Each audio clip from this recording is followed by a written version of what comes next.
Welcome to the WORKOLOGY podcast, a podcast for the disruptive workplace leader. Join host Jessica Miller-Merrill, founder of WORKOLOGY.com, as she sits down and gets to the bottom of trends, tools, and case studies for the business leader, HR, and recruiting professional who is tired of the status quo. Now here's Jessica with this episode of WORKOLOGY. Welcome to this WORKOLOGY podcast episode sponsored by Clear Company. According to research by Deloitte, 94% of executives and 88% of employees believe a distinct corporate culture is important to a business's success. My next guest believes that there is a strong correlation between employees who claim to feel happy and engaged at work and those who say their company has a strong culture. But it's so much more than that. And that's what we're going to be able to talk about today. I'm joined by Marilene Delborg-Delphus. She's a serial entrepreneur who's been passionate and focused about building great teams. Marilene is an accomplished speaker and writer who is also one of the first European women to found a technology company in Silicon Valley. Her new book is titled, Everyone Wants to Love Their Job. Marilene, welcome to the WORKOLOGY podcast. Thank you so much, Jessica, for having me. Talk to us a little bit more about your background. So before I start, let me ask for apologies from our listeners because of my French accent. Even after 30 years, in this country, it has not disappeared. As Jessica mentioned, I have been the CEO of 4 technology companies.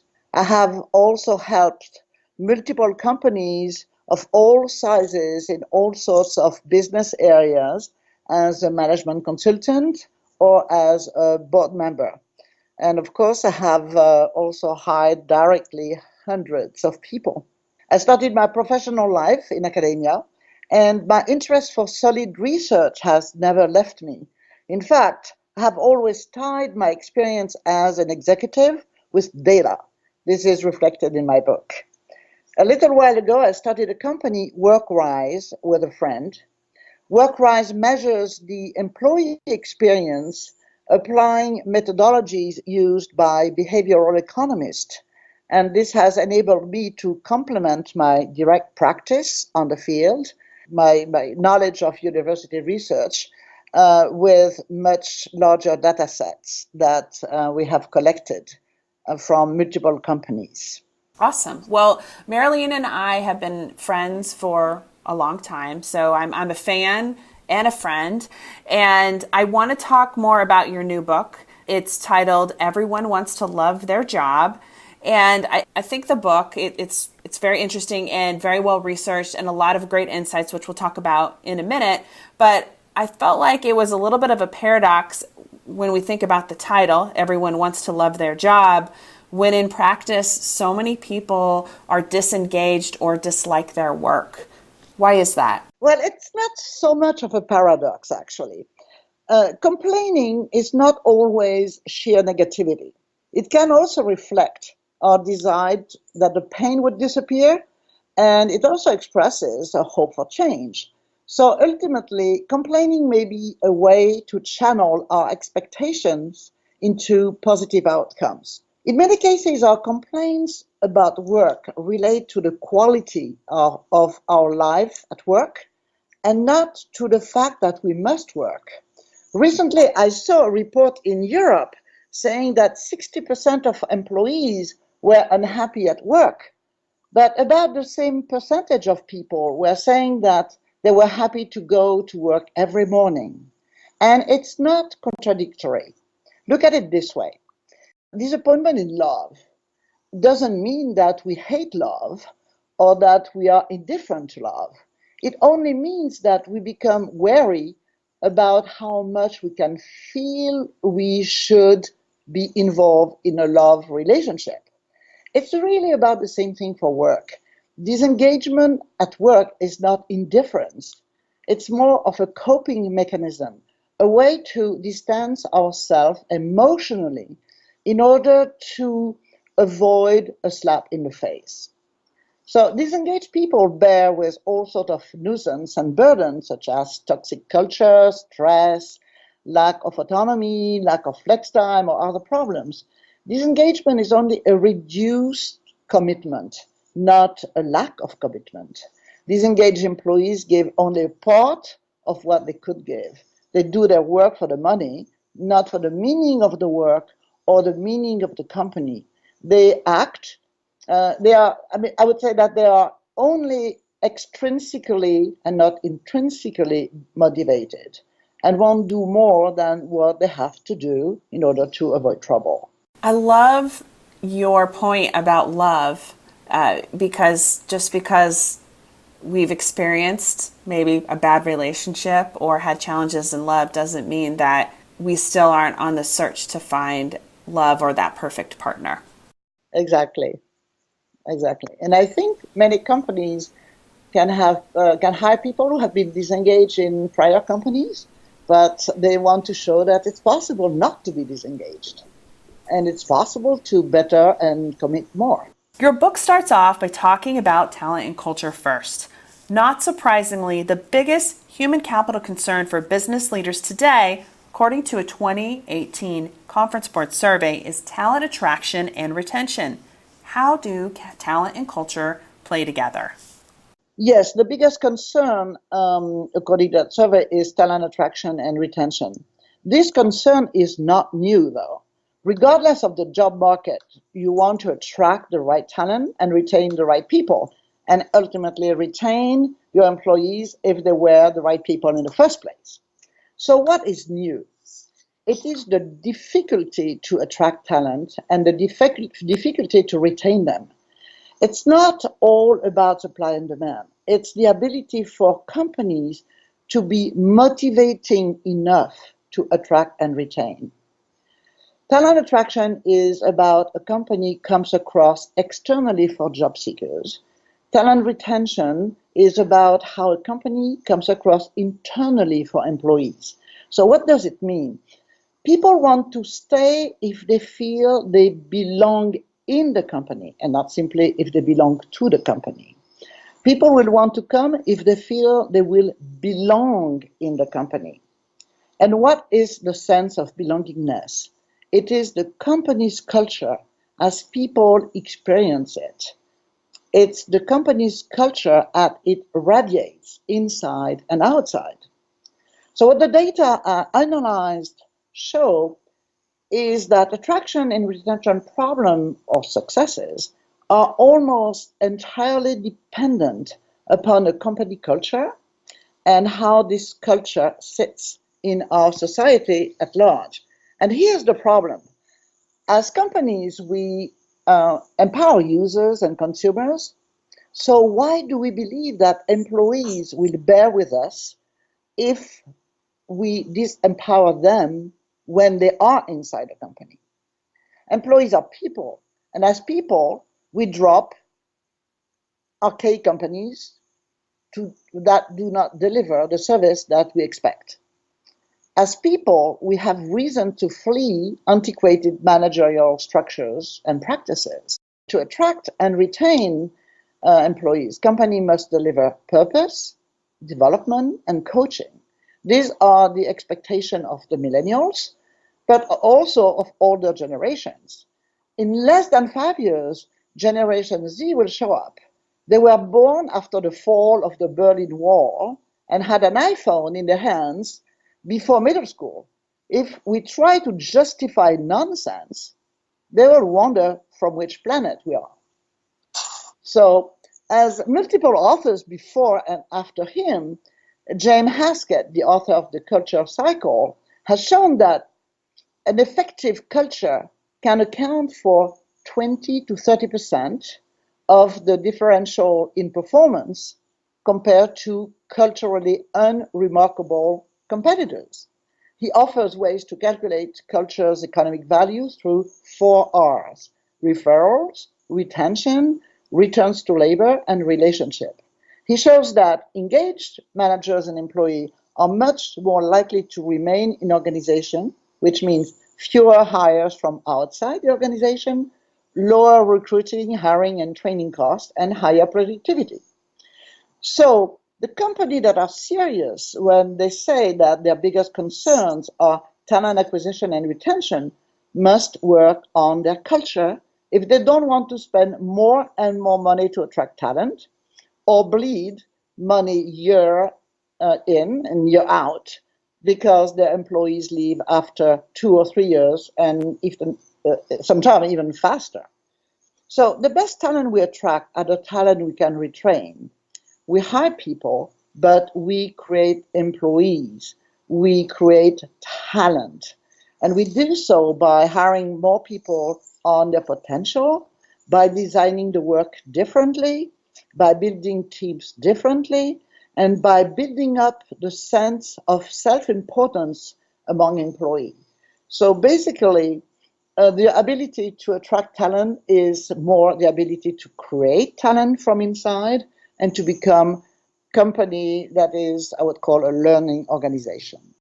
You make mention a great deal about human resources, particularly a chief people officer in your book, which I love, by the way. What has been the reaction from executives and business leaders whom you've met and spoken to about these concepts since the book's launch? So the reaction of executives and leaders has been like, oh, we hadn't thought of it this way. So they were not shocked. And actually, they thought my rationale was pretty convincing. So that's true. I strengthened the role of HR considerably. For me, chief people officers must truly be in charge of the human infrastructure. And it's key to realize that it's an even bigger job than the job of a CTO or VP of finance or VP of sales. Managing human resources is not about making sure that employees work and shut up. It's about making sure that the functional architectures that ensures business efficiency does not become an abstract corporate machinery psychologically abandoned by the employees. HR representatives are, for me, at the heart of the business and the very agents of its continuous transformation. I would say that they are the company's non-stop management consulting group. So as I just said, executive and leaders had a very positive reaction to my book.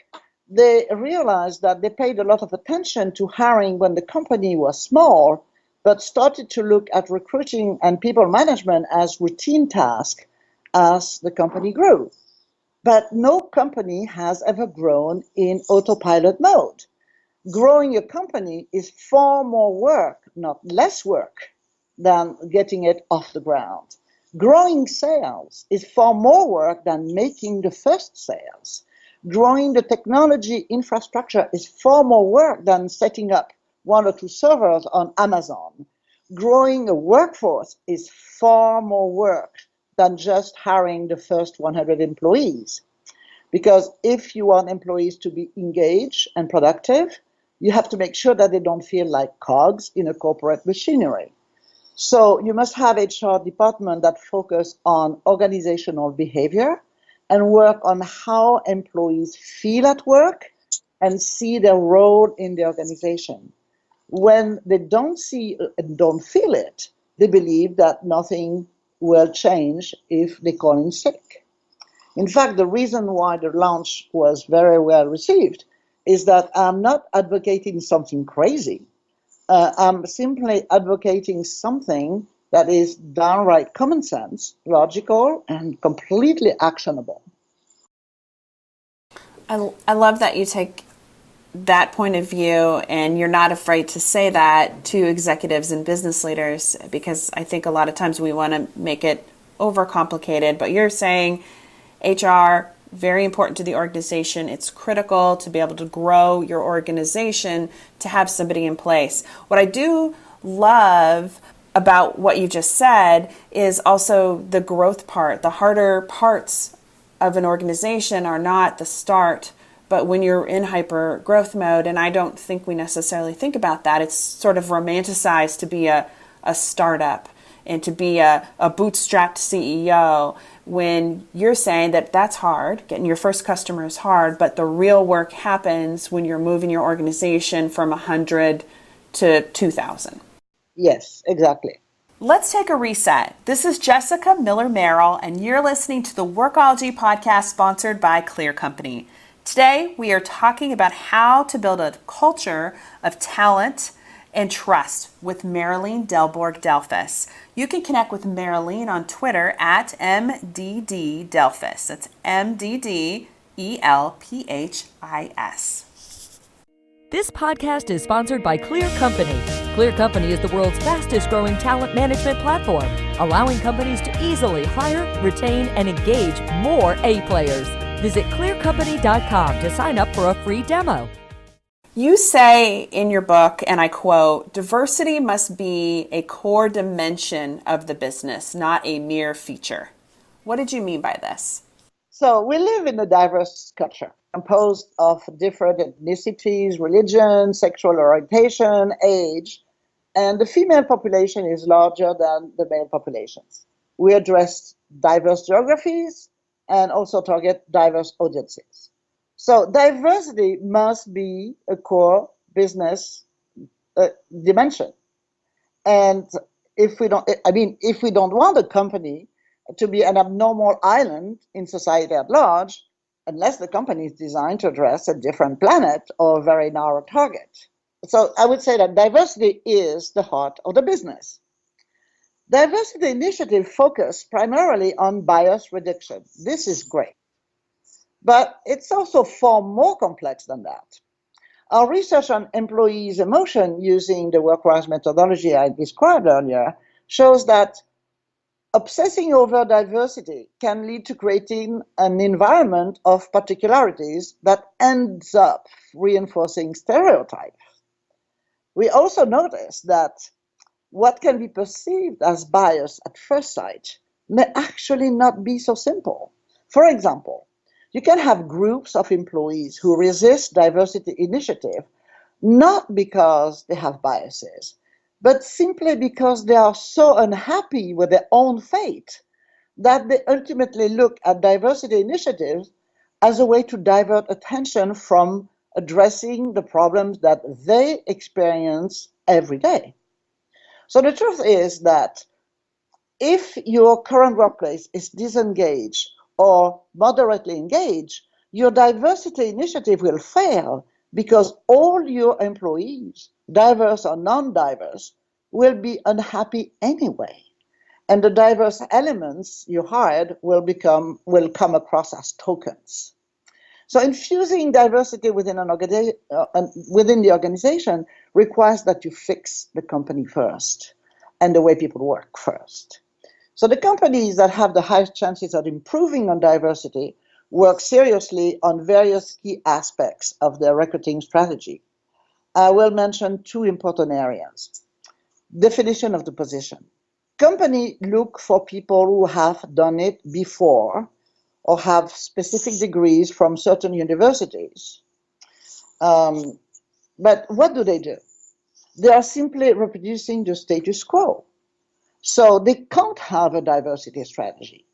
The minute you ask, well, people with experience in this and this and that, chances to find diverse people are very slim. So you have to change that and hire on potential instead. Okay. And for example, it's very difficult for women because to access management position because women have a more motley resume.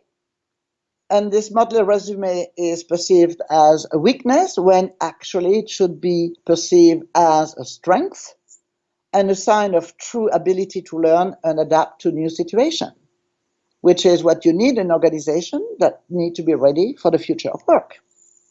The second area is diversity resume. So it's customary for companies to say that they have to look for a lot of resumes, and they blame the lack of diversities on the lack of pipeline. In many cases, what you say is that you don't have a good pipeline building strategy. For example, in Silicon Valley, African American and Latinx earn nearly 18% of computer science degrees, yet they hold barely 5% of the tech jobs. If the pipeline doesn't represent the surrounding diversity, you can't possibly claim that you have a proactive diversity strategy. Make sense? Yeah, no, this is great. You and I have had many long conversations about the future of HR. Where do you see human resources in 12 months, 3 years, or 15 years down the road? Predicting the future is much harder than predicting the past, right? So what will happen to human resource depends on the leadership of organization. And the questions are, how much do they value their workforce and are truthful about it? And when will boards start to hold upper management accountable for the money wasted on poor people management? And second, it depends also the thought leadership of HR people and the ability to force upper management to change. So I'm hopeful that HR representatives, just like other employees, will be sick and tired of antiquated management practices. HR will change because the majority of HR representatives will be former millennials. And those millennials already operate under different communication and learning models. So for example, millennials, and after that Generation Z, learn how to play a video game in minutes, while their parents need several hours to understand a manual and can't even play. I have a hard time believing that these millennials will demand a 4-year experience in earnest to future employees, while knowing that some skills can be gained in 6 months or less. They know better than their parents that getting ready for the future requires that all employees learn fast to adjust.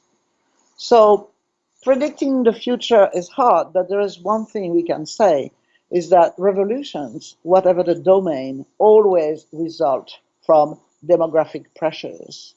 And it's a good thing that the world has the pressures of millennials and Generation Z. If someone is looking to make a difference in their organization and really move the needle, not just in human resources, but impacting the larger organization, as you've talked about, where do you think they should start and focus on? In one of the talks I gave recently, the executive of a 100,000 people company asked me what she could do given the size of the organization. My response is always start small. A 100,000 people company can be composed of, for example, 100 units of 1,000 people. And a unit of 1,000 people is composed of maybe 100 teams and 10 people. So start small with the early adopters, just like in any sales and marketing initiative. Seth Godin gives the best and simplest analogy. In essence, here's what he says. Drop a teaspoon of thief detection powder into a swimming pool, and the water in the swimming pool will become bright purple. But if you drop it in the ocean, nobody will notice. So as the executive of a large company, find the right swimming pool, succeed, and replicate. Bad is contagious, but so also is good. When you have a bunch of satisfied employees in building A, managers in building B don't want to be outdone. So of course the desire to change has to start from the top. And that's why I have dedicated a full section to turning around a human infrastructure and how it benefits the business itself. Ultimately, we have to always keep in mind that culture is not what a company has. It is something that it constantly makes, an organic circulating energy whose vitality must be assessed on a regular basis and is the sign of the business health of a company. I love the swimming pool analogy versus the ocean. I think that is something that all of us can visualize and understand and think about in our HR jobs or really any business leader within an organization. Where can people go to learn more about you and your book and WorkRise? So they can go to LinkedIn. My name is Marilyn Delbourg-Delfes. They can go on my website, which is delbourg-delfes.org. They can go on Amazon, find the book, amazon.com for the American version, which is the first version I wrote, and amazon.fr if they want a book in French, because I rewrote it in French also. And of course, WorkRise has its website at workrise.com. Thank you so much. We will link to her link to Marilene's LinkedIn and her website and the Amazon site, so you can just purchase her book directly from there. But thank you so much, Marilene, for taking the time to talk with us today. Thank you so much, Jessica, and thank you for all your help along the years and helping me to understand the HR space. Of course. This is one of the most, if not the most comprehensive HR books that I have ever had the pleasure of reading. So I suggest that you pick it up and take a read and start helping to transform your organization and looking at human resources differently. Are you stuck maintaining your HRCI and SHRM certifications? Learn by Workology is an on-demand learning system making recertification simple. Visit workology.com/learn or text Workology to 55678 to learn more. Text 55678 to Workology. Now, back to the podcast. Culture is organic. It isn't something that can be created or produced by a single individual. It's a collective organism that is influenced and driven by the employees within your organization. I love Marilene's examples and her pragmatic approach, which I believe appeals to executives and senior business leaders. And that's the reason why I wanted to have her on the podcast today. Thank you for joining the Workology podcast sponsored by Clear Company. This podcast is for the disruptive workplace leader who's tired of the status quo. This is Jessica Miller Merrill. Until next time, visit workology.com to listen to all our episodes. Production services for the Workology podcast with Jessica Miller Merrill provided by TotalPicture.com.